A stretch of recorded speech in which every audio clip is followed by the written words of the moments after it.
जय हिंद दोस्तों, कैसे हैं आप सब। आई होप आप सभी अच्छे होंगे और आपकी प्रिपरेशन भी शानदार तरीके से चल रही होगी। दोस्तों आज हम करने वाले हैं कंप्यूटर का नेक्स्ट सेट करने वाले हैं आपके। देखिए जितने भी क्वेश्चन हम करेंगे ना, मैक्सिमम इतना ज़्यादा आपको डिटेल में हम डिस्कशन करेंगे कि आपके 30+ से ज़्यादा क्वेश्चंस आपके कवर होने वाले हैं। और दोस्तों क्वेश्चंस का लेवल भी आप सभी देख लीजिएगा, जिस पैटर्न पे क्वेश्चन आपके अब पूछे जा रहे हैं, क्योंकि अब आपका कंप्यूटर का जो लेवल है ना, आपके थोड़ा सा मॉडरेट चल रहा है आपके। तो उसी पैटर्न पे आपको ये क्वेश्चन प्रोवाइड किए जा रहे हैं और विद आपके एक्स्ट्रा फैक्ट डिटेल्ड के साथ, जिससे कि आप सभी को और एक्स्ट्रा भी सीखने को मिले, आपका रिवाइज हो जाए। ठीक है दोस्तों, वीडियो को लास्ट तक देखिएगा। आप सभी से एक ही रिक्वेस्ट रहती है कि वीडियो को लास्ट तक देखें, और अगर आपको वीडियो पसंद आए तो वीडियो को लाइक करना मत भूलिएगा। आपसे वीडियो को लाइक जरूर कीजिएगा और शेयर जरूर कीजिएगा। ठीक है, चलिए दोस्तों शुरुआत करते हैं सबसे पहले क्वेश्चन के साथ। बहुत ही शानदार क्वेश्चन आप सभी के सामने है। पहला क्वेश्चन दोस्तों कि निम्नलिखित में से किस कंप्यूटर हार्डवेयर में लेज़र होता है। दोस्तों पूछा क्या गया है कि किस कंप्यूटर हार्डवेयर में अगर हम देखें दोस्तों कि आपके लेज़र होता है, तो आप सभी क्या आंसर करेंगे। दोस्तों आप सभी को पता है कि किस में लेज़र होता है दोस्तों, सीडी ड्राइव में। किस में लेज़र होता है दोस्तों, सीडी ड्राइव में लेज़र होता है। तो अगर आपसे पूछा जाए कि किस कंप्यूटर हार्डवेयर में लेज़र होता है दोस्तों, तो आपको याद रखना है सीडी ड्राइव में लेज़र होता है। अब ये क्या होता है दोस्तों, तो आपको पता है कि सीडी ड्राइव में एक लेज़र होता है। सबसे पहले सीडी का फुल फॉर्म क्या होता है दोस्तों, आप सभी याद रखिएगा। सीडी का फुल फॉर्म क्या होता है दोस्तों, तो compact disc. Compact disc CD का फुल फॉर्म होता है। देन इसके बाद अगर हम बात करें, सीडी ड्राइव को ऑप्टिकल डिस्क ड्राइव भी कहा जाता है। ये भी एक इंपॉर्टेंट फैक्ट याद रखिएगा। सीडी ड्राइव को और क्या कहा जाता है, तो ऑप्टिकल डिस्क ड्राइव भी कहा जाता है, क्योंकि सीडी से दोस्तों डेटा को पढ़ने या लिखने के लिए क्या किया जाता है, लेजर लाइट या विद्युत चुम्बकीय तरंगों का उपयोग करते हैं। सीडी से डेटा पढ़ने या लिखने के लिए किसका उपयोग करते हैं दोस्तों, यही पूछा गया है। तो आपको याद रखना है कि लेजर लाइट या विद्युत चुम्बकीय तरंगों का उपयोग करते हैं। ठीक है, मोस्ट इंपॉर्टेंट फैक्ट है आपके लिए कि सीडी ड्राइव में अगर हम बात करें 780 नैनोमीटर के तरंग दैर्ध्य वाली एक अवरक्त लेजर कार्यरत होती है। तो मोस्ट इंपॉर्टेंट है, स्टार लगा लीजिएगा। कितने एमएम का होता है ये, तो 780 नैनोमीटर के तरंग दैर्ध्य वाली एक अवरक्त लेजर का कार्य अगर हम देखें तो कार्यरत होती है आपके किसमें, सीडी ड्राइव में। ठीक है, क्लियर हो गया आप सभी को क्या होता है आपका ये लेजर। ठीक है, चलिए नेक्स्ट क्वेश्चन कीजिएगा। नेक्स्ट क्वेश्चन कीजिएगा दोस्तों कि विंडोज़ में हम अपने कंप्यूटर से प्रोग्राम को जब अनइंस्टॉल करने के लिए कंट्रोल पैनल में कौन से विकल्प पर जाते हैं। दोस्तों आपसे पूछा गया कि विंडो में हम अपने कंप्यूटर से प्रोग्राम को यदि अनइंस्टॉल करना चाहते हैं तो कंट्रोल पैनल के किस विकल्प पर जाएंगे। तो दोस्तों आप सभी को याद रखना है, ये ऑप्शन है आपका प्रोग्राम एंड फीचर का। कौन सा ऑप्शन है दोस्तों, प्रोग्राम एंड फीचर के विकल्प पर जाएंगे। हम एक बार सभी आपके स्टेप डिस्कस कर लेते हैं। देखिए किसी भी प्रोग्राम को इंस्टॉल करने के लिए दोस्तों आपको क्या करना है, किसी भी एप्लीकेशन को इंस्टॉल करने के लिए जो विंडोज 7 द्वारा प्रदान किए गए जो अनइंस्टॉल प्रोग्राम का हम उपयोग करेंगे। और अगर हम बात करें तो विंडो आइकन पर क्लिक करके शुरू करेंगे। ठीक है, सबसे पहले अगर हम देखें क्या प्रोसेस होगी, कंट्रोल पैनल में जाएंगे, देन प्रोग्राम के ऑप्शन पे जाएंगे, देन प्रोग्राम एंड फीचर्स के ऑप्शन पर क्लिक करेंगे। और यही आपका आंसर है, program and features. Program and features option पर क्लिक करेंगे। ठीक है, तो विंडो जो होता है ना, सभी प्रोग्रामों को लिस्ट करता है जो विंडो इंस्टॉल का उपयोग करके स्थापित किए गए थे, और इस प्रोग्राम का चयन करें जिसे आप क्लिक करके अनइंस्टॉल करना चाहते हैं। यानी कि जिसे भी आप अनइंस्टॉल करना चाहते हैं उसके बाद आप उस प्रोग्राम को आप सेलेक्ट करेंगे और इंस्टॉल कर सकते हैं। ठीक है, तो ये होती है आपके अनइंस्टॉल करने की प्रक्रिया। इंपॉर्टेंट था दोस्तों आप सभी के ये क्वेश्चन। चलिए नेक्स्ट क्वेश्चन कर लेते हैं।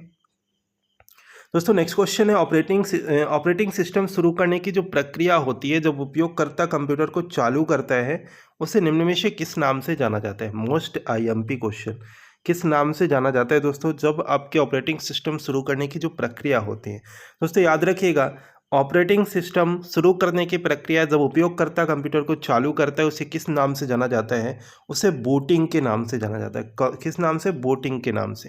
दोस्तों यहाँ से क्वेश्चन आपके बनते हैं, इसलिए मैंने इसको डिटेल में डिस्कस किया है। एक बार देखिएगा थोड़ा फास्टली। जब हम अपने कंप्यूटर को शुरू करते हैं, ठीक है, स्टार्ट करते हैं, तो इसमें एक ऑपरेशन होता है जिसे कंप्यूटर द्वारा स्वचालित रूप से निष्पादित किया जाता है, और इसे हम क्या कहते हैं, इसे हम दोस्तों बूटिंग कहते हैं। जब आप लैपटॉप या कंप्यूटर कोई भी सिस्टम आप ऑन करते हैं तो उसकी जो स्टार्टिंग की जो प्रोसेस होती है ना, वो बूटिंग कहलाती है। ठीक है दोस्तों, बूटिंग में होता क्या है, तो ये सिस्टम उन सभी हार्डवेयर और सॉफ्टवेयर की जांच करेगा जो सिस्टम के साथ इंस्टॉल या अटैच किए गए हैं। ठीक है, तो सभी सिस्टम जैसे कि आपने माउस लगाया है तो उसकी जांच करेगा, ठीक है। तो कोई भी अगर आपने हार्डवेयर या सॉफ्टवेयर अटैच किया है तो सभी की जांच करेगा जो वोटिंग प्रोसेस होता है, ठीक है। तो ये आपके लिए इंपॉर्टेंट था। आपसे पूछा जा सकता है वोटिंग के प्रकार कितने होते हैं दोस्तों। वार्म वोटिंग पहला जो होता है ना, वार्म वोटिंग होता है। अब ये वार्म वोटिंग क्या होता है, तो जब सिस्टम स्टार्ट से शुरू होता है तो जो शुरुआती स्टेट में से जब हम अपना जो सिस्टम स्टार्ट करते हैं तो इसे दोस्तों क्या कहा जाता है, इसे वार्म वोटिंग कहा जाता है। क्या कहते हैं, वार्म वोटिंग कहते हैं, ठीक है। जैसे वार्म वोटिंग का उदाहरण हमारे कंप्यूटर में जो स्लीप मोड होता है, स्लीप मोड है तो जो कंप्यूटर जो टर्न ऑफ नहीं होता है लेकिन स्लीप मोड पर चला जाता है। जैसे आपने देखा होगा कभी कभी आपने लैपटॉप यूज किया होगा, आप उससे जब एक बार बटन को प्रेस करते हैं तो उससे क्या होता है, वो आपके ऑफ नहीं होता है, वो एक स्लीप मोड में चला जाता है। जब आप कोई की बटन प्रेस करते हैं तो वो फिर से आपका सिस्टम चलने लगता है। तो ये जो होता है ना, इसका एग्जाम्पल हो जाएगा किसका, वार्म बूटिंग का एग्जाम्पल हो जाएगा, ठीक है। सेकेंड जो होता है आपके, सेकेंड जो होता है कोल्ड बूटिंग होता है। कोल्ड बूटिंग क्या होता है दोस्तों, तो कोल्ड बूटिंग जिससे सिस्टम स्वतः शुरू हो जाता है। सिस्टम जब स्वतः शुरू हो जाएगा, फिर से स्टार्ट हो जाएगा, इस सिस्टम को हम सिस्टम को चला रहे होते हैं, तो ये अगर हम देखें क्या होता है, कोल्ड बूटिंग होता है। जैसे उदाहरण के लिए अगर हम बात करें, सिस्टम को पुनः स्टार्ट करके कंप्यूटर को चालू करना, ये अगर हम देखें किसका हो जाएगा, ये कोल्ड बूटिंग का एग्जाम्पल हो गया। तो आपको याद रखना है दोस्तों, बूटिंग कितने टाइप्स के होते हैं, 2 टाइप्स के होते हैं, ठीक है। चलिए नेक्स्ट क्वेश्चन कर लेते हैं दोस्तों, इंपॉर्टेंट क्वेश्चन आप सभी के स्क्रीन पे, कि विंडोज साउंड फाइल का एक्सटेंशन क्या होता है दोस्तों। विंडोज साउंड फाइल का एक्सटेंशन क्या होता है, आप सभी याद रखिएगा दोस्तों। विंडोज साउंड फाइल का एक्सटेंशन होता है WAV, इसका साउंड एक्सटेंशन होता है दोस्तों। वीडियो को शेयर जरूर कीजिएगा, क्वेश्चंस का लेवल अगर आपको शानदार लग रहा है तो आप शेयर जरूर करें। देखिए विंडोज साउंड फाइल एक्सटेंशन जो होता है ना, .WAV होता है। क्या होता है दोस्तों, .WAV होता है इसका एक्सटेंशन, ठीक है। अगर हम बात करें इसके बारे में डिटेल में, तो देखिए WAV या वेब फॉर्म ऑडियो फाइल होता है। ये इसका फुल फॉर्म क्या होता है, एक बार आप सभी याद रखिएगा। Web form audio file format को अगर हम देखें तो माइक्रोसॉफ्ट और IBM के द्वारा संयुक्त रूप से एक पीसी पर डिजिटल ऑडियो स्टोर करने के लिए अगर हम देखें तो ये ऑडियो फाइल मानक के रूप में आपके विकसित किया गया था, ठीक है। तो अगर हम बात करें कि अनकम्प्रेस्ड ऑडियो स्ट्रीम होते हैं, ये क्या होते हैं दोस्तों, ये जो होते हैं ना WAV वर्ड फॉर्मेट जो होता है, ये आमतौर पर रॉ और अनकम्प्रेस्ड ऑडियो स्ट्रीम होते हैं, लेकिन इसमें एक अनकम्प्रेस्ड ऑडियो भी शामिल करने के लिए अगर हम बात करें तो विनिर्देश होते हैं, ठीक है। तो अगर हम बात करें जैसे इसके एग्जाम्पल जैसे और क्या हो जाएंगे, जैसे WAV फाइल व्यापक रूप से उपयोग की जाती है और इस कारण से कई प्रोग्राम इन्हें विभिन्न प्लेटफॉर्म जैसे Windows Media Player, Winamp, iTunes, VLC, QuickTime, इन सभी पर भी अगर हम देखें तो इन फाइलों को आप सभी खोल सकते हैं। तो WAV इसका एक्सटेंशन हो जाता है। चलिए नेक्स्ट क्वेश्चन कीजिएगा। नेक्स्ट क्वेश्चन है कि MS वर्ड में मैनुअल लाइन ब्रेक के लिए शॉर्टकट कुंजी क्या होती है। मैनुअल लाइन ब्रेक के लिए शॉर्टकट कुंजी क्या होती है, याद रखिएगा दोस्तों। आप सभी का यहाँ पे राइट आंसर हो जाएगा Shift+Enter, और एक आपके शॉर्टकट किसी क्वेश्चन जरूर आपको देखने को मिलेगा आपके, ठीक है। तो यहाँ पे अगर हम बात करें कि इसका जो राइट आंसर हो जाएगा Shift+Enter। Shift+Enter से अगर हम बात करें MS वर्ड में मैनुअल लाइन ब्रेक के लिए जो शॉर्टकट कुंजी होती है Shift+Enter होती है। कुछ एक्स्ट्रा डिस्कस कर लेते हैं, जैसे Alt+Enter अगर आपसे पूछा जाए तो वर्तनी सुधार के लिए अगर हम देखें माइक्रोसॉफ्ट वर्ड में त्वरित सुधार के लिए अगर हम देखें कौन सी शॉर्टकट की होती है, तो आप सभी को याद रखना है दोस्तों, Alt+Enter होती है। कौन सी होती है, Alt+Enter होती है। और Control+Enter अगर हम बात करें तो ये मल्टी लाइन एडिट कंट्रोल में डायलॉग बॉक्स पर डिफॉल्ट बटन को निष्पादित करने के बजाय एडिट कंट्रोल में जो कैरेज रिटर्न को सम्मिलित करता है, तो ये आपका कौन सा शॉर्टकट की होता है, Control+Enter होता है। बाकी मैंने जो क्वेश्चन में किया है आपके Shift+Enter, इसमें अगर हम बात करें Shift+Enter जो होता है MS वर्ड में मैनुअल लाइन ब्रेक के लिए अगर हम देखें तो ये शॉर्टकट कुंजी होती है, ठीक है। Shift+Enter अगर हम देखें जो मैंने आपसे क्वेश्चन किया है उसका राइट आंसर हो जाएगा। चलिए नेक्स्ट क्वेश्चन कीजिएगा। इनमें से कौन सा एक एप्लीकेशन सॉफ्टवेयर नहीं है, देखिए ऑप्शंस में से कौन सा एक एप्लीकेशन सॉफ्टवेयर नहीं है। राइट है आप सभी का, कौन सा एक एप्लीकेशन सॉफ्टवेयर नहीं दोस्तों, विंडोज 7 जो है ना आपका एक एप्लीकेशन सॉफ्टवेयर आपके नहीं है। क्यों, क्योंकि अगर हम बात करें देखिए Adobe Photoshop, MS word, antivirus software, ये क्या होते हैं, एप्लीकेशन सॉफ्टवेयर होते हैं। पर विंडोज 7 अगर हम बात करें तो एक ऑपरेटिंग सॉफ्टवेयर कह सकते हैं, ठीक है, ऑपरेटिंग सिस्टम कह सकते हैं, ऑपरेटिंग सिस्टम, ठीक है। यहाँ पे अगर हम बात करें, क्योंकि ये सभी जो है ना एडोबे फोटोशॉप और आपकी बात करें MS वर्ड हो गया, एंटीवायरस सॉफ्टवेयर हो गया, ये एप्लीकेशन सॉफ्टवेयर के उदाहरण होते हैं, ठीक है। चलिए नेक्स्ट क्वेश्चन कीजिएगा। कंप्यूटर में हार्ड डिस्क क्या होता है दोस्तों, हार्ड डिस्क क्या होता है आपके कंप्यूटर में। टेम्पररी मैग्नेटिक स्टोरेज होता है, परमानेंट मैग्नेटिक स्टोरेज होता है, या high capacity optical disk storage होता है। दोस्तों याद रखिएगा, कंप्यूटर में हार्ड डिस्क जो होता है ना, ये परमानेंट मैग्नेटिक स्टोरेज होता है। क्या होता है दोस्तों? परमानेंट मैग्नेटिक स्टोरेज होता है आपके हार्ड डिस्क, ठीक है। अगर हम बात करें हार्ड डिस्क ड्राइव जो होता है, कभी कभी हार्ड ड्राइव को संक्षिप्त रूप में अगर हम देखें तो HD भी कहते हैं, HD या HDD भी कहा जाता है। तो ये भी आप सभी याद रखिएगा। ये एक ऐसा स्टोरेज डिवाइस है जिसमें डेटा लंबे समय तक स्टोर होता है, ठीक है।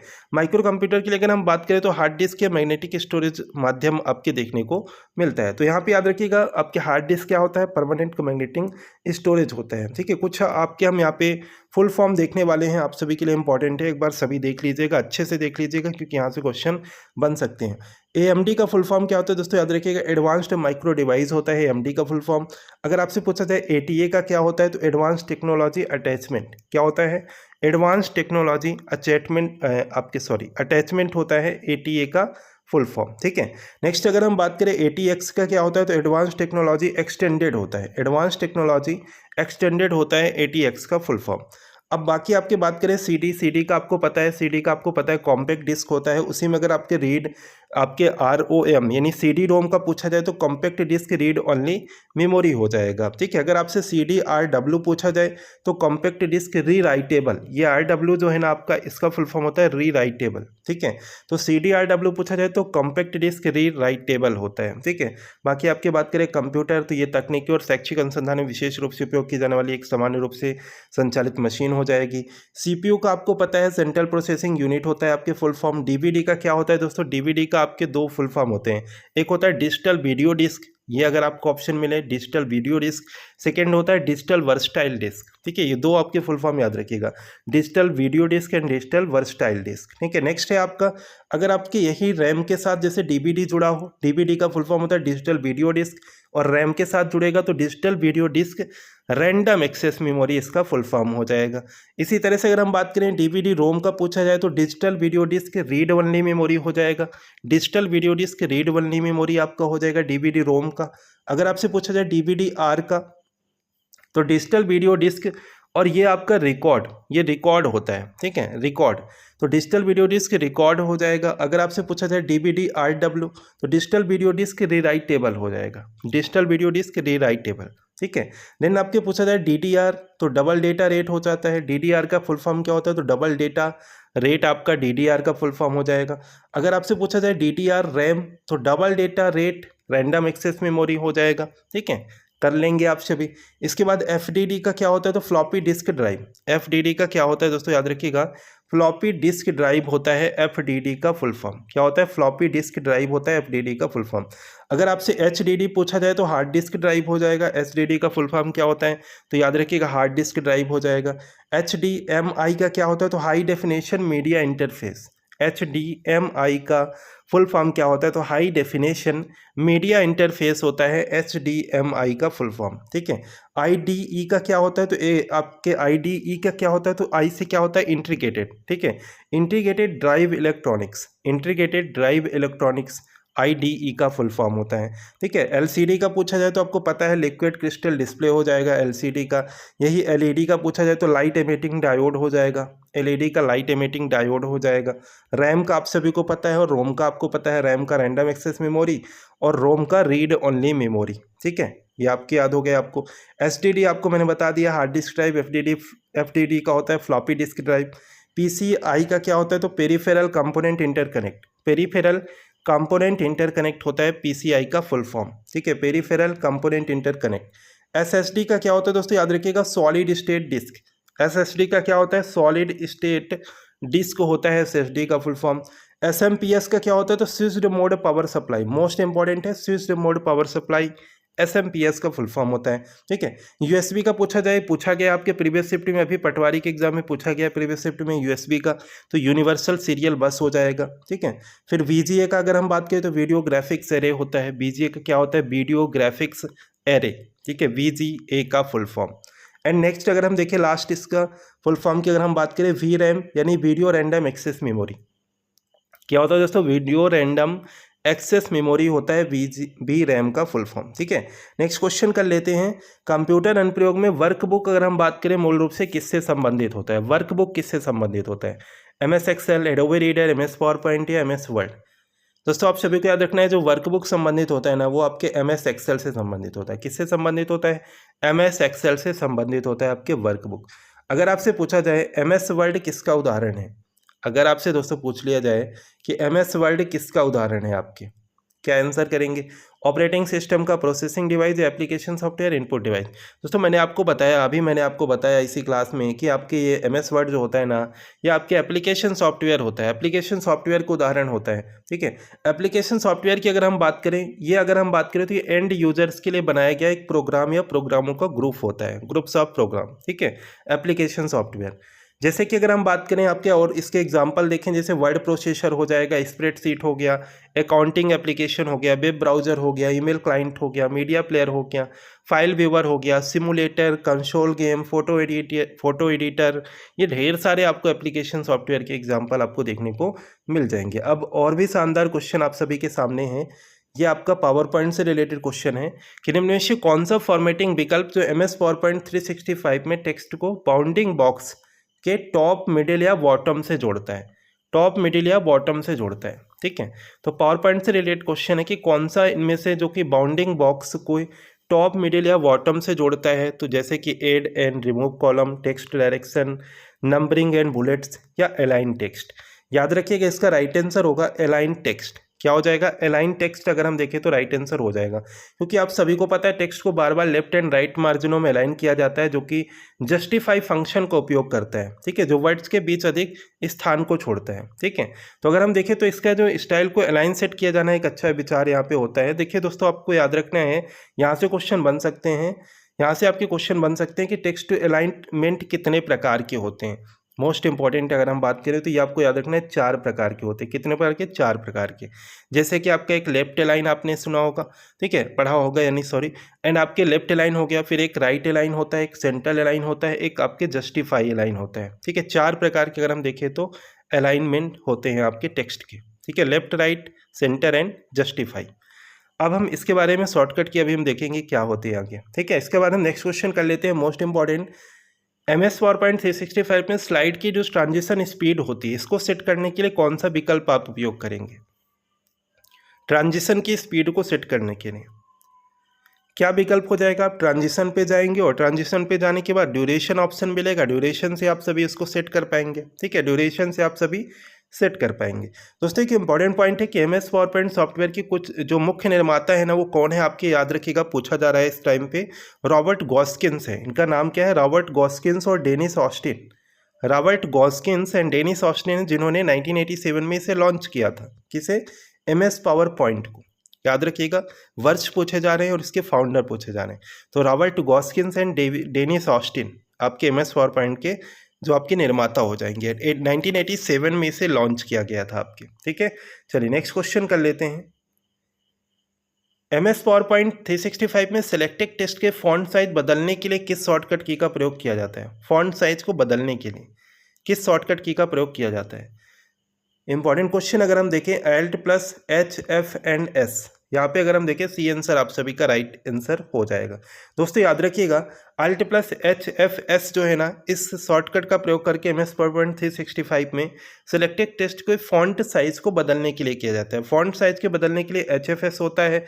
अगर GH की बात करें, Alt+G+H, तो इसमें अगर हम देखें MS पावर पॉइंट में थीम को सेलेक्ट करने के लिए होता है।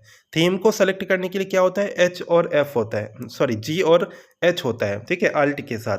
अगर अल्ट के साथ NSH का अगर हम बात करें क्या होता है, तो ये आपके शेप्स को इंसर्ट करने के लिए, जो शेप होते हैं ना, जैसे आपका सर्कल का शेप हो गया, ठीक है, ट्रायंगल का शेप हो गया, इन शेप्स को इंसर्ट करने के लिए अगर हम देखें तो ये शॉर्टकट की होती हैं, Alt+NS और H। ठीक है, तो ये कुछ एक्स्ट्रा पॉइंट थे आप सभी के लिए। जैसे Alt+W और Q की अगर हम बात करें, ये जूम डायलॉग बॉक्स खोलने के लिए, जूम डायलॉग बॉक्स खोलने के लिए अगर हम देखें Alt+W और Q का प्रयोग किया जाता है। इंपॉर्टेंट था आपके लिए, ठीक है, इसीलिए हमने डिस्कस किया। चलिए नेक्स्ट कर लेते हैं। MS पावर पॉइंट 365 में किसी प्रेजेंटेशन में क्लिप आर्ट चित्रों को इंसर्ट करने के लिए किस मेनू का उपयोग किया जाता है? क्लिप आर्ट, सिंपल सा आपको बताना है कि जो क्लिप आर्ट होती हैं, इन्हें इंसर्ट करने के लिए कौन सा ऑप्शन आप सेलेक्ट करेंगे, यही आपसे पूछा गया। राइट आंसर आप सभी का इंसर्ट को सेलेक्ट करेंगे। ठीक है, इंसर्ट के द्वारा आप सभी इसे कर पाएंगे। ठीक है, इंसर्ट टैब में अगर हम बात करें जैसे टेबल हो गया, पिक्चर हो गया, साइज, क्लिप आर्ट, पिक्चर, नई स्लाइड जैसे आइटम देखने को मिलते हैं, तो उन्हें आप यहाँ से ऐड कर पाएंगे। ठीक है, चलिए नेक्स्ट क्वेश्चन कर लेते हैं। नेक्स्ट क्वेश्चन है MS पावरपॉइंट 365 में निम्नलिखित में से कौन सा विकल्प यह निर्दिष्ट करके ट्रांजिशन का टाइमिंग सेट करता है कि अगली स्लाइड के लिए ट्रांजिशन शुरू होने से पहले स्लाइड कितनी देर तक व्यू में बनी रहेगी। तो कौन सा आपके ऑप्शन ये सेलेक्ट करने का एक तरह से आपको यहाँ पे देखिए तो ऑप्शन मिलता है। किस में? देखिए ये दोस्तों आपके होता है एडवांस स्लाइड में। किस में होता है दोस्तों? एडवांस स्लाइड में देखने को मिलता है। ठीक है, नेक्स्ट क्वेश्चन है पावर पॉइंट में थीम्स किसके अंतर्गत पाए जाते हैं आपके? पावर पॉइंट में थीम्स जो होते हैं किसके अंतर्गत पाए जाते हैं? Transition tab, design tab, insert tab या एनिमेशन टैब, किसके अंतर्गत पाए जाते हैं थीम्स? दोस्तों आप सभी को याद रखना है, थीम्स जो होते हैं ना ये डिज़ाइन टैब में पाए जाते हैं। किस में पाए जाते हैं दोस्तों? डिज़ाइन टैब में पाए जाते हैं। तो आपका जो राइट आंसर होगा, थीम्स जो होते हैं पावर पॉइंट में डिज़ाइन टैब में पाए जाते हैं। ठीक है, डिज़ाइन टैब में आपके दस्तावेज के स्वरूप को एक ही स्थान पर बदलने के लिए सभी सुविधाएं आपके देखें तो शामिल देखने को मिलती हैं। चलिए नेक्स्ट क्वेश्चन कर लेते हैं। MS पावर पॉइंट में स्लाइड शो को शुरुआत से चलाने के लिए, मोस्ट इंपॉर्टेंट क्वेश्चन अगर हम देखें, स्टार्टिंग से चलाने के लिए कौन सी शॉर्टकट की होती है? MS पावर पॉइंट में स्लाइड शो को शुरुआत से चलाने के लिए MS पावर पॉइंट में स्लाइड शो को स्टार्टिंग से चलाने के लिए जो शॉर्टकट की होती है F5 होती है। दोस्तों मैं सभी डिस्कस करूंगा एक साथ। F5 अगर हम देखें तो यहाँ पे होती है जो स्टार्टिंग के लिए होती है। F5 जो होती है स्टार्टिंग के लिए होती है। देखिए दोस्तों अगर आपसे पूछा जाए, मोस्ट इंपॉर्टेंट, अगर आपसे पूछा जाए F5 से अगर हम देखें, एक प्रेजेंटेशन जो होता है ना वो शुरू से स्टार्ट होता है। शिफ्ट प्लस F5 अगर आप प्लस करेंगे ना तो वर्तमान स्लाइड से ही प्रस्तुति प्रारंभ होगी। यानी कि आप जिस स्लाइड पे हैं उसी स्लाइड से अगर आपको जो आपके बात करें प्रेजेंटेशन को स्टार्ट करना है तो वो अगर हम देखें तो वहीं से स्टार्ट होगा। किसके द्वारा? जो शिफ्ट के साथ F5 प्रेस करेंगे। अगर नॉर्मल F5 प्रेस करेंगे विदाउट शिफ्ट तो वो प्रेजेंटेशन स्टार्टिंग से शुरू होगी। अगर आप अल्ट के साथ F5 प्रेस करेंगे तो प्रस्तुतकर्ता दृश्य में प्रस्तुतिकरण प्रारंभ करता है। ठीक है, जो आपके देखें एक तरह से अल्ट प्लस F5 भी अगर हम देखें तो ये प्रस्तुतकर्ता दृश्य में प्रस्तुतिकरण प्रारंभ करता है। ठीक है, तो यहाँ पे अगर हम बात करें, ये आप एक तरह से यहाँ पे देख सकते हैं कि इस तरह से आपके जो शॉर्टकट की यहाँ से पूछी जाती है। एक आप यहाँ पे देख सकते हैं कि F7 से क्या होता है? ये स्पेलिंग एंड ग्रामर चेक के लिए होता है। और F11 से क्या होता है? आप सभी कमेंट करके बताइएगा F11 का कार्य क्या होता है, क्योंकि मैंने आपको कंप्लीट कराया है कई बार। ठीक है, F11 का कार्य क्या होता है। चलिए नेक्स्ट क्वेश्चन कर लेते हैं। MS पावर पॉइंट में जो रीडू के लिए अगर हम देखें शॉर्टकट की क्या होती है आपकी? रीडू के लिए शॉर्टकट की क्या होती है, यही आपसे पूछा गया। याद रखिएगा, बाई, कंट्रोल प्लस बाई अगर हम देखें रीडू के लिए शॉर्टकट की होती है। ठीक है, कंट्रोल प्लस बाई। एक साथ अगर हम देखें सभी ऑप्शन को हम एक बार डिस्कस कर लेते हैं, एक्स्ट्रा आपके लिए ज़रूरी है बताना। देखिए अंतिम क्रिया को पूर्ववत करने के लिए, यानी अगर आपसे अंडू पूछा जाए, आपके पूछा भी गया है कई शिफ्ट में, अंडू अगर आपसे पूछा जाए यानी कि अंतिम क्रिया को फिर से पूर्ववत करने के लिए आपके इसे अंडू के अंतर्गत ये कर सकते हैं, तो ये होता है आपके कंट्रोल प्लस जेड। और अंतिम क्रिया को पुनः पूरा करने के लिए अगर हम देखें कंट्रोल प्लस बाई, जिसे आप क्या कहते हैं? रीडो कहते हैं। ठीक है, रीडो। मौजूदा स्लाइड के साथ एक विषय या चयनित टेक्स्ट को दाईं ओर संरेखित करने के लिए अगर राइट अलाइन करने के लिए कंट्रोल प्लस आर प्रेस किया जाता है। और अगर हम बात करें रिबन में समीक्षा टैब को खोलने के लिए अगर हम देखें कौन सा शॉर्टकट की होता है तो अल्ट प्लस आर इसके लिए होता है। ठीक है, अगर आपसे पूछा जाए लेफ्ट अलाइन के लिए तो कंट्रोल प्लस एल होता है, राइट अलाइन के लिए पूछा जाए कंट्रोल प्लस आर होता है, सेंट्रल अलाइन के लिए पूछा जाए कंट्रोल प्लस ई होता है, और जस्टिफाई के लिए पूछा जाए कंट्रोल प्लस जे होता है। ठीक है, ये सभी आप सभी याद रखिएगा, आप सभी से पूछा जा सकता है। चलिए नेक्स्ट क्वेश्चन कर लेते हैं। कौन सा इनमें से गलत है ये आपको बताना है, कौन सा इनमें से गलत है ये आपको बताना है।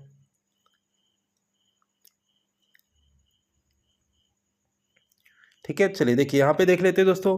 यहाँ पे अगर हम बात करें केवल फर्स्ट अगर हम देखें तो गलत है। कंट्रोल प्लस एन दबाने पर आपके प्रेजेंटेशन में एक नई स्लाइड जुड़ जाती है, ऐसा बोला गया है। ऐसा क्यों गलत है अभी हम देखेंगे। देखिए प्रेजेंटेशन में एक लिंक डालने के लिए अगर हम देखें तो आपकी कौन सा, यानी हाइपर लिंक के लिए अगर हम देखें कौन सा शॉर्टकट की होता है, तो आपको याद रखना है कंट्रोल प्लस के होता है। कंट्रोल प्लस के जो होता है आपके प्रेजेंटेशन में लिंक डालने के लिए होता है। अगर आपसे पूछा जाए कंट्रोल प्लस क्यू तो ये प्रस्तुति को सहेजने और बंद करने के लिए होता है, कंट्रोल प्लस क्यू। ठीक है, फिर अगर हम बात करें कंट्रोल प्लस डी तो ये प्रस्तुति में स्लाइड की नकल करने के लिए होता है। ठीक है, फिर अगर हम बात करें कंट्रोल प्लस ई अगर हम बात करें तो ये सेंटर अलाइन के लिए होता है। किसके लिए होता है दोस्तों, याद रखिएगा, सेंटर अलाइन के लिए होता है कंट्रोल प्लस ई। ठीक है, अगर आपसे पूछा जाए कंट्रोल प्लस जी पूछा जाए तो प्रस्तुति में आइटम को समूहित करने के लिए अगर हम देखें तो एक तरह से अगर हम बात करें तो कंट्रोल प्लस जी होता है। दोस्तों यहाँ पे आपके देखिए फर्स्ट इसलिए गलत होगा क्योंकि कंट्रोल प्लस एम इसका शॉर्टकट की होता है, कंट्रोल प्लस एम। ठीक है, नेक्स्ट क्वेश्चन कर लेते हैं। निम्न में से कौन सा एक माइक्रोसॉफ्ट पावर पॉइंट जो 2016 में वैलिड मास्टर व्यू विकल्प नहीं है, जैसे notes master, outline master, slide master या हैंड आउट मास्टर? कौन सा ऐप के इनमें से जो मास्टर व्यू विकल्प नहीं है तो ये है आपका दोस्तों आउटलाइन मास्टर। कौन सा नहीं है आपका, आउटलाइन मास्टर। तो सेकेंड ऑप्शन आप सभी का करेक्ट आंसर हो जाएगा। नेक्स्ट क्वेश्चन है, पावर पॉइंट में एक खाली स्लाइड में जो बिंदीदार क्षेत्र होता है इसे क्या बोलते हैं? टेम्पलेट बोलते हैं, प्ले कार्ड बोलते हैं या प्लेस होल्डर बोलते हैं, थीम बोलते हैं, इसे क्या बोला जाता है? दोस्तों याद रखिएगा, पावर पॉइंट में खाली स्लाइड में बिंदीदार जो क्षेत्र को क्या बोला जाता है, इसे प्लेस होल्डर बोलते हैं। क्या बोलते हैं? इसे प्लेस होल्डर बोलते हैं। ठीक है, जो एक खाली स्लाइड होता है बिंदीदार क्षेत्र को प्लेस होल्डर कहा जाता है। तो लेआउट केवल एक या अधिक प्लेस होल्डर्स का एक संग्रह है, तो जानकारी रखने के लिए कि स्लाइड के एक क्षेत्र को अलग रखता है। तो यहाँ पे अगर हम देखें इसका राइट आंसर क्या है, प्लेस होल्डर। अगर हम देखें इसका करेक्ट आंसर हो जाएगा। दोस्तों यहाँ पे मैंने डिटेल के साथ क्वेश्चन लिए थे, इसलिए आज के इस वीडियो में हमने इतने क्वेश्चन किए हैं। आप सभी को एक्स्ट्रा यहाँ पे रिवाइज आपका हो गया, जितनी चीज़ें मैंने एक्स्ट्रा डिस्कस किए हैं। क्वेश्चन भी आपके देखे तो आपके लेवल के थे एग्जाम के। तो दोस्तों वीडियो को लाइक एंड शेयर जरूर कीजिएगा आप सभी, जिससे कि इसी तरह से आपको वीडियो मिलते रहें। ठीक है, ज़्यादा से ज़्यादा आप सभी सपोर्ट करेंगे एंड शेयर करेंगे, आपको हेल्प मिल रही है तो। एंड आपका जिस दिन भी एग्जाम है आपको ऑल द बेस्ट सभी को। एंड आप सभी कमेंट करके जरूर बताएं कि आपका एग्जाम कब है। ठीक है, चलिए मिलते हैं दोस्तों नेक्स्ट वीडियो में। Thank you.